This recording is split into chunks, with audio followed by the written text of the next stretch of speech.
Hello, everybody. Welcome back to the Inner Circle. We're going to talk about GMT watches today, dual time watches, travel time watches.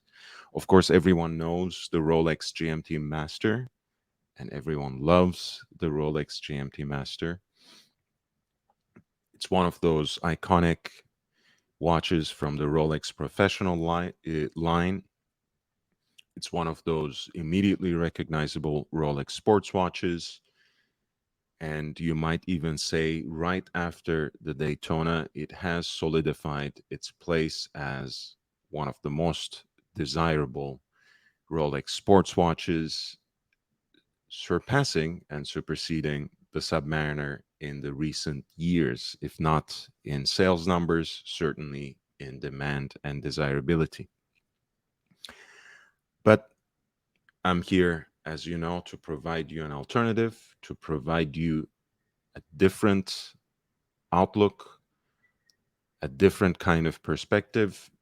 And we are going to talk about three watches that have their unique ways of keeping track of a second time zone. And we are going to start with the Reverso Dual Face travel time in stainless steel. As you can see from this first picture, you have two faces that are perhaps, in a certain sense,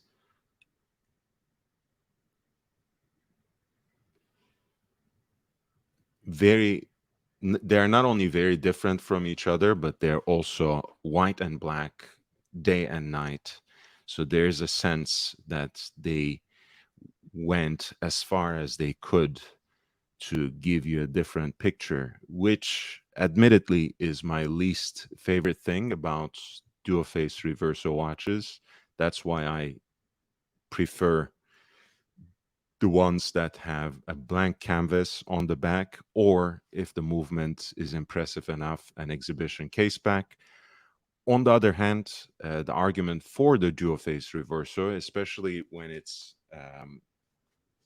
like this, a travel time watch like this, is that it's one of the most reasonable, one of the most sensible, one of the most utilitarian complications that you can reimagine, thanks to that swiveling, inventive, innovative form of expression for the reverso, because this is the watch with two faces, right? So what makes more sense than having one time zone presented on the primary face and another on the back? Let's say you will have your reference time actually on the primary face, here on the silvered face with blackened fixtures, and on the black dial, which is actually generously loomed, you would have your travel destination. Um, the primary face of the watch is quintessential reverso in so many ways. It is really designed after those early 30s models in the way it lacks even the jaeger-lecoultre branding. And when you flip it over, you have an entirely different dial. You can set the time independently. And additionally, you have that additional extra pusher on the side, which can be used to jump hours. On the recto side, on the flip side, you also have a 24-hour hand, which acts as a day and night indicator as well.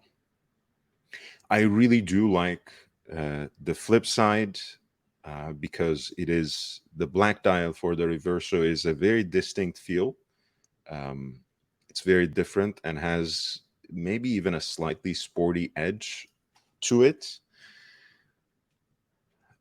especially when it's combined with a travel time complication. I believe the guilloche framing of that center dial in hobnail pattern in Claude Paris is actually a stamping, which is somewhat disappointing, especially when it comes from a heritage maker such as jaeger-lecoultre, but we will take that as read. I really think the sword hands are very becoming for this luminous application, and the railroad track that is inset on that center dial is absolutely elegant and a great way of resonating with the primary dial, with the original Art Deco lines of design for the reverso. Now, one thing I want to note about these earlier versions of the travel time dual face applications is the pusher. In more recent versions, that pusher actually is eliminated, and what you have is this notch, this notched slider on the upper part of the face, the upper part of the case, which is very easily accessible when you are flipping the dial around.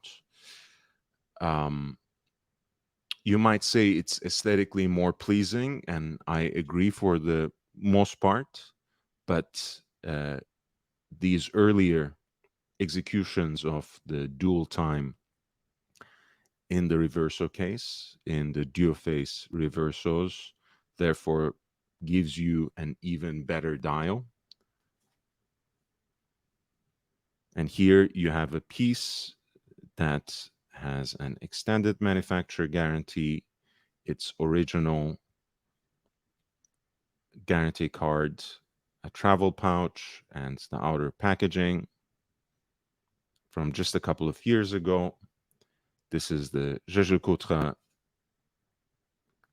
reverso in the Grand Taille case, ultra thin with the dual face.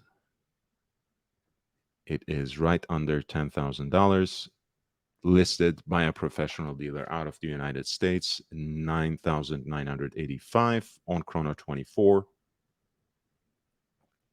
Seller remains open to negotiation, so feel free to send in your offers. This is the best deal of the day.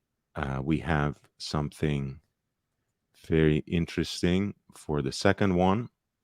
Now, I want to start with the price, which is something I mention at the very end, usually.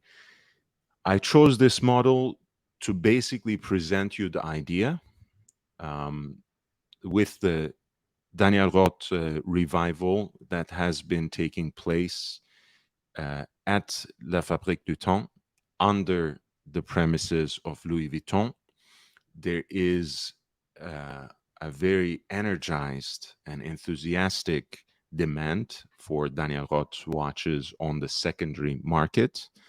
So these watches that I used to see for $7,000, $8,000, $9,000, mid to late 2022 are now 14, 15, $17,000. I'm talking specifically about the Daniel Roth GMT in stainless steel. So caveat emptor, buyer beware, buyer take care. I just want to share with you this unique expression. My market advice would be to be patient, to sit back, to take note of the model and wait for the right moment. I think because of the unique expression, because of just how sculptural and how beautiful the case is to me, I think a watch like this would perhaps be worth 12K, even though that's still substantively more expensive compared to how it was priced before the revival. But it's certainly not worth $15,000, $16,000, $17,000. um, one must be reasonable. Of course, I put this against what I'm going to what I was going to present, which is the Laurent Ferrier Traveler, which kind of takes this particular application and mixes it with the roots of Patek travel time, but that's going to be a subject for another day.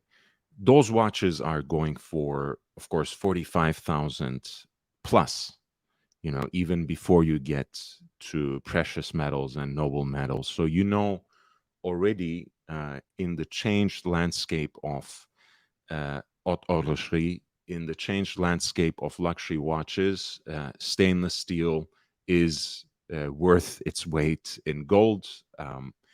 High polished titanium, grade 5 titanium, high grade titanium is perhaps even more valuable. So, just because this is something that comes from the 90s and is in stainless steel doesn't necessarily mean it should be dirt cheap now that its inert horological value has been recognized, now that Daniel Roth is finally getting the respect that he deserved as a pioneer in independent watchmaking. So even though they are not, and perhaps not in the near future, will be as cheap as they used to be, I think they're a little overrated and overvalued at this particular moment. If you sit it out until the next wave of hype, uh, whatever that hype might focus on, you might still get decent deals in Daniel Roth watches. Here we have their unique um, execution of the GMT concept, of the dual time concept.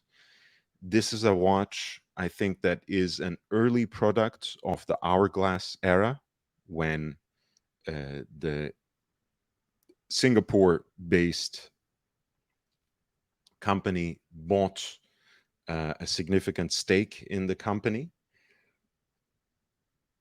It is in either case from mid 90s, where you can still see the strong influence of Daniel Roth's design and horological acumen. You have a beautiful two-tone gray dial with the vertical stripes that have become a signature of the design aesthetic of Daniel Roth. The gadroons, you might say, or pinstripes in a more sartorial language. You have the R track laid out in Breguet frosting with printed Roman numerals. You have actually a minimal but distinctive amount of luminosity, which somehow fits the ethos of the travel time watch, right? You might want that added amount of legibility in the cabin of a plane. And you have two porthole like windows, which are aided by magnification. You have the one at 6 o'clock, which is cut in a perfect round manner and framed by a circle. That is the date. And at 12 o'clock, with the GMT inscription underlining it, you have a rectangular cut window,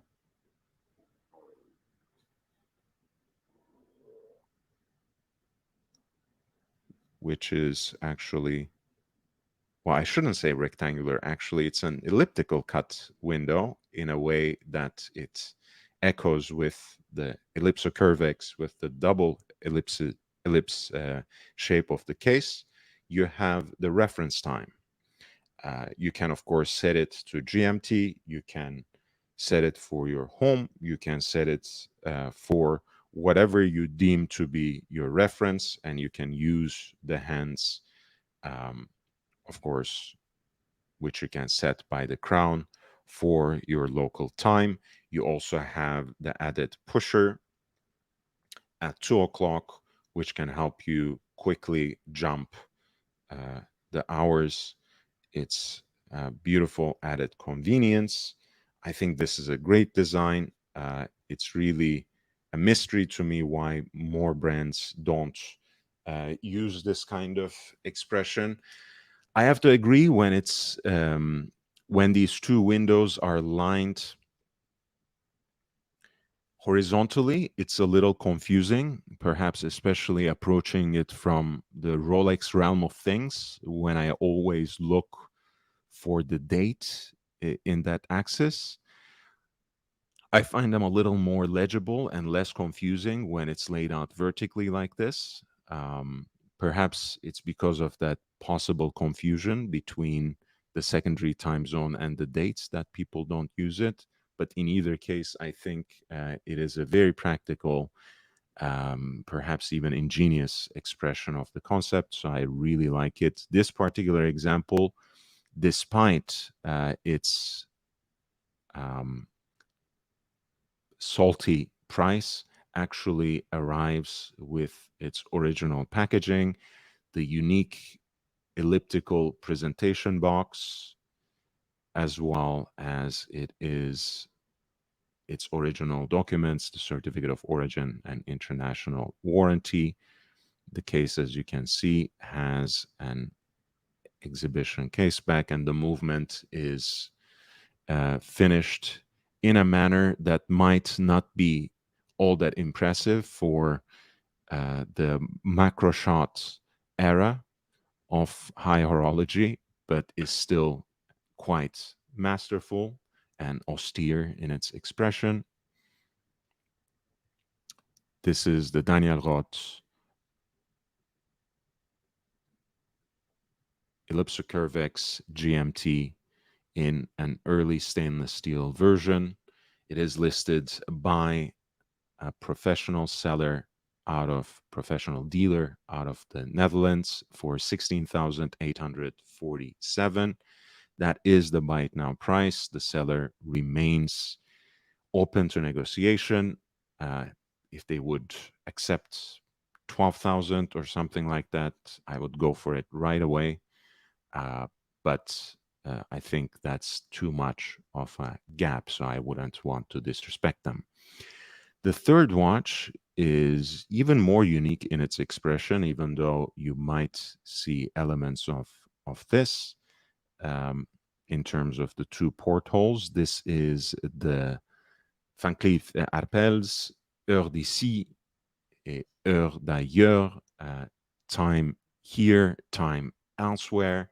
It is a very unique man's dual time watch that has been designed by Van Cleef Arpels, which is trying to expand its line of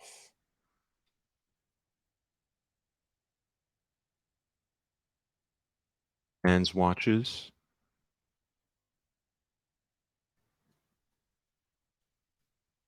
and it has a bespoke caliber designed by Agenois or Agenois, a caliber designed by Jean-Marc Wiederrecht,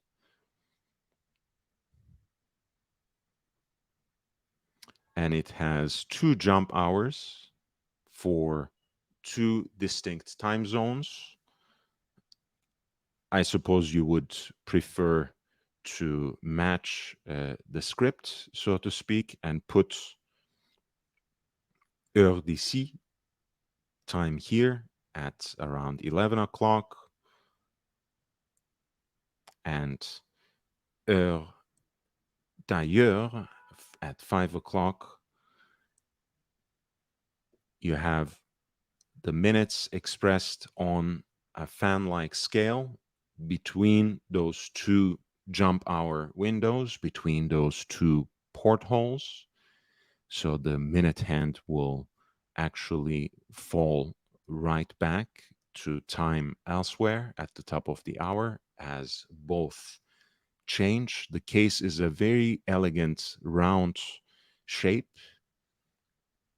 that uh, joins the leather strap through these classic T-bars, very similar to Cartier's Vendôme lugs as they were originally designed by Louis Cartier. The dial is very minimalistic and beautiful beyond the use of the script. Very austere, you might say, has this um, subtle quilted design, a quilted pattern at the center of the dial. The piece is in white gold in 42 millimeters.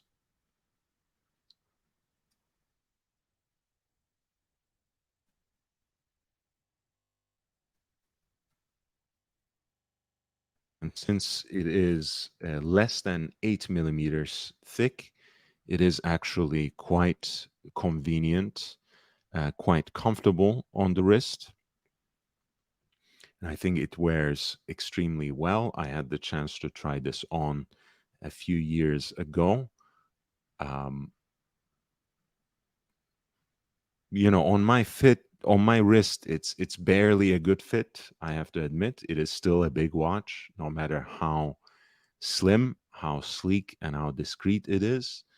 But this can be actually a very elegant big boy travel watch, especially if you're interested in the complication, especially if you like the idea of jump hour and retrograde minutes. As you can see, this is a beautiful micro rotor caliber, which is the source of that sleek case profile. And the micro rotor itself is emblazoned with that quilted design, which is brought into sharp relief thanks to a blue background in this particular case. I think the caliber itself is beautiful looking, and it is itself a statement design. And this particular example, of course, comes as a full set. Now, you might say, I'm not willing to pay $20,000 nearly for Van Cleef Arpels watch. Um, I might understand that, but if you are actually captivated by the look of this watch, if you're enamored by the complication, and if you're enamored by the application of that jump hour retrograde minutes complication in this unique avenue of travel time of a dual time watch, you don't have many other options. I think it's a very elegant design. So if you actually like it, this is a decent deal. I would, of course, always negotiate, considering how the retail price out of the door was somewhere in the region of $40,000. I think this is a healthy discount for something that seems still in top condition. Again, I would probably try to negotiate it and get it as close to $15,000 as I can, but it would be unreasonable to expect it to go lower than that. I think at around this price point or 17 and a half, that will be very fair when it's all said and done. And in this case, it is listed by a professional dealer, actually a very recognizable name. And again, I have no connections to them, even though I bought my reverso from them. So just to note that this is actually Watchbox, and they do usually entertain a lot of offers. So don't be afraid to suggest something to them. Clearly, some of the watches they buy dirt cheap. They buy in such low ball offers themselves that they are willing to give you a deal. This might be one of those things. If you can get it around 15, around 17, I think that would be a great deal. Granted, you have to like the watch, when it comes to brands like this, when it comes to watches that are so niche, that's always something you have to keep in mind. You have to be captivated by it. You have to be almost bound to it for the next 5 years, for the next decade, if you will, because they are hard to move and they are certainly not investment pieces by any shape of imagination. Um, Not that I am on board with that understanding of watches as investment grade assets, but that's a story for another day. I think my pick has to be the Reverso ultra thin dual face in stainless steel. But honestly, as a watch, pure and simple, from a horological standpoint, I love the Daniel Roth GMT. I hope the prices come back to that reasonable level sooner than later, because I would like to add one of these to my collection as well. Speaking of which, in a few hours, I'm going to take my midday break to present my new watch, my new acquisition. I would love to see you guys there if you catch up with this recording before then. In either case, I will see you in the next one. If you have any questions about these particular listings, if you have any watch related questions whatsoever, please send me a message on Patreon. You can find me on Instagram as well at young.brando, and you can send me an email at lordhellespont5 at gmail.com. That is lordhellespont v at gmail.com. I'll see you in the next one. Until then, I bid you adieu.